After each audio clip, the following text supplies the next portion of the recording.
అందరికీ నమస్కారం. 2024లో జూలై మాసంలో రా మా రాశి ఫలితాలు.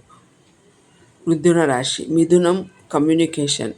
రాశి అధిపతుడు బుధుడు ద్వితీయంలో ఉన్నాడు కర్కాటక రాశిలో, అంటే జలతత్వ రాశిలో. అంటే వీళ్ళకి ఒక చిన్న ఫీలింగ్ ఉంటుంది. చతుర్థంలో బుధుడు మంచిదే, కాకపోతే ఏంటంటే చిన్న చిన్న ప్రయాణాలు ఉంటాయి.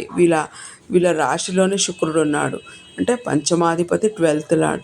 వీళ్ళకున్న క్రియేటివిటీ ద్వారా వీళ్ళకు అనుకున్న పనులు అవుతుంటాయి. మామూలుగా చతుర్థంలో కేతు ఉన్న ఇబ్బందులున్నా, ఇంట్లో సౌకర్యాలు తక్కువ ఉన్నా, వీళ్ళు కొత్త కొత్త ప్రయోజనాల పరంగా దశమంలో రావు ఉన్నందుకు కొత్తగా వెరైటీగా ఏదైనా చేయాలని ఇంప్లిమెంట్ చేయగలుగుతారు. వీళ్ళు అనుకున్న పనులకు గోల్ రీచ్ కాగలుగుతారు. సప్తమ దశమాధిపతి వ్యయంలో ఉన్నందుకు వీళ్ళ జీవిత భాగస్వామికి వృత్తిపరంగా ఎన్నో డబ్బులు ఖర్చు పెడతారు. కానీ ఖర్చు పెట్టినా కూడా ఫలితం అనేది ఉంటుంది. ఎందుకంటే దశమాధిపతి వ్యయంలో ఉంటే ఎప్పుడైతే వ్యయం అవుతాయో తర్వాత ధనం కూడా వస్తుంది. గురువు వ్యయంలో ఉన్న అంత ఇబ్బంది ఏమి ఉండదండి.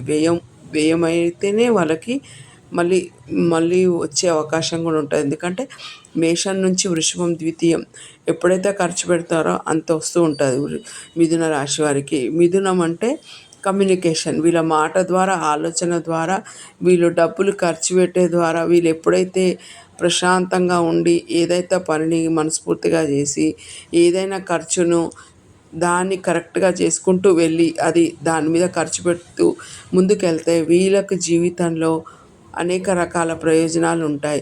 ఎప్పుడైతే మాట, ధనము ఏదైతే అవసరమో దానికి ఖర్చు పెట్టుకుంటూ ఉండి ప్రతిదీ పట్టించుకొని ఎప్పుడైతే వీళ్ళు మిథున రాశి వారు చూస్తారో వీళ్ళ జీవితం అనేది హాయిగా ఉంటుంది. దశమంలో ఉన్నందుకు ఎన్నో రకాల బిజినెస్లు చేసే అవకాశం కూడా ఉంటుంది. వీళ్ళకు శని వక్రం ఉన్నా కూడా 9th లార్డ్ వక్రంలో ఉన్నా ఏమి ఇబ్బంది అంతా ఉండదు. ఎందుకంటే ఆల్రెడీ శని గురు నక్షత్రం మీద ఉన్నారు కాబట్టి అంత ఇబ్బంది అనేది ఉండదు. ఓకే అండి, థ్యాంక్ యూ.